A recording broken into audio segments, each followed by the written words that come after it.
What facing Demetrious is like. You hear a lot about him and how great he is. When you were in the cage with him, what is it like in actuality?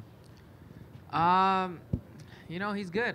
He's where he's at for a reason, and sharing the octagon with him was something I can definitely put in my back pocket to learn from. Obviously I wasn't on the receiving end of the win. Things didn't go the way I had planned them to. I got away from my game plan a little bit, but he's very knowledgeable, and that's something that he has that a lot of fighters don't. How shocked were you by the throw and then the armbar? And can you talk us through, from your standpoint, what you recall of that move? In the moment, I thought I was on the ground before. I thought he was just gonna throw me. I was gonna get ready to move and scramble. I thought I was on the ground before he hit that armbar. He hit the armbar, I guess, midair. It was sneaky. Like I said earlier, I laughed at him a couple times during the fight just because he pulled off some sneaky shit, and I just thought it was pretty cool myself. But it wasn't cool to be on the receiving end of it. But it is what it is. Did you feel like you fought well? You said you had, a couple of mistakes, but it seemed to me like, you raised your game a little bit from what you've been before, and that maybe most of the guys in the top 10 or top 5 you would beat tonight, except for him. It was definitely not the performance that I wanted at all. And I don't mean that just because I didn't win. I mean because I didn't implement the things that my coaches wanted me to. I should have gone a different route, and I think if I would have went that route, it would have been a little bit better for me, and it would have, played into my favor. But, I'm 24 years old. What can I say? Fight for a world title against what you guys call the pound-for-pound greatest. So all I'm going to do is just learn.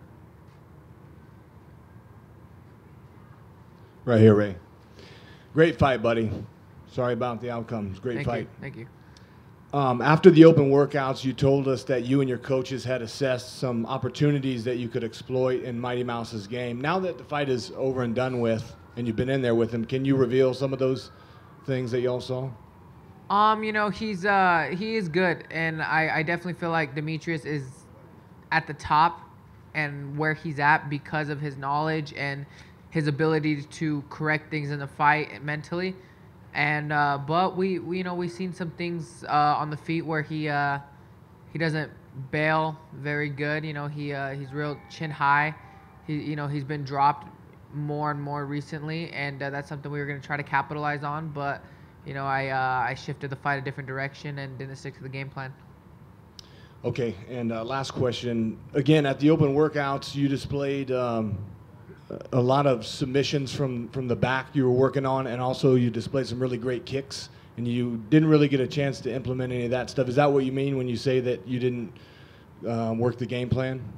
Yeah, my game plan was, to more or less go with the flow, but I definitely felt like I could have outboxed him, outstruck him, and in that department, I should have, just believed in my hands and just let him fly. But, unfortunately, age was not on my side tonight, and I just need to learn more. Ray, you talk about learning more, and in watching the fight, it just seems sometimes like DJ is 2-3 steps ahead, and that's not to say anything bad of your skills, but DJ's obviously on this level where he's stringing things together. Can you just talk about dealing with his transitions and how difficult that was? I felt like fighting DJ was fighting my future self, in a sense. I mean, if you guys look at all my fights, I'm always 2 steps ahead of people. I'm always 3 steps ahead of people. I'm always being sneaky with, submissions. And I truly felt like I just fought a future version of myself. He's had time in this game. He's had the ability to learn how to control himself in there. And, it was a little bit of shock to me to be out scrambled and, out positioned.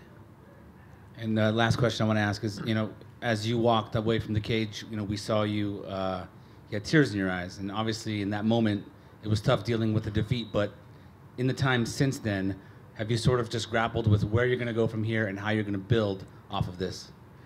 A good buddy told me, like with crying after a loss and crying, they always say, don't cry, keep your head up and things like that. And, everybody made memes and, talk shit about Daniel Cormier when he was crying on on public television. But what you guys don't realize is what we go through to get to this point, what we sacrifice to get to this point. And when you want it so bad and you don't get it, it's heartbreaking, you know. My buddy told me that if you don't cry after a loss, then you didn't want it as much as what you thought. So, you know, I just wanted it. I really did, and it just wasn't my night. It's not my time. Since then, you know, the only thing I can tell myself is that I'm 24, you know. I mean, look at DJ when he had his first crack at the title. Dominic beat him in, like, devastating fashion. Well, not devastating, but dominated him. He lost his first crack at a title. You know, I'm 24, and I'm just going to keep working, and I'm going to get back there.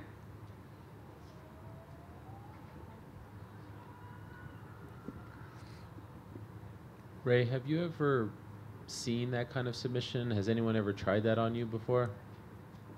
No, I don't even think it was really a submission. I think it's just, you know, sometimes you can just make shit up. He just happened to suplex or, you know, throw me, and then my arm was straight trying to brace myself, and he just saw an armbar. Did you think for a second that you'd be able to get out? I really did. I thought I was about to scramble out of it. You know, he had good control of it. He was moving it real well. I felt like I was seconds from getting out of it and scrambling, and then I turned one way when I should have turned the other, and got stuck. Now that you've actually fought him, was he better than you thought he would be?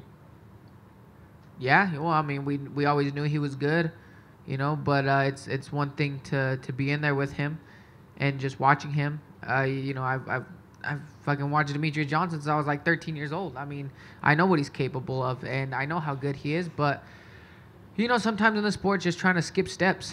And we try to skip some steps tonight, and now we just got to, you know, work our way back and keep moving forward.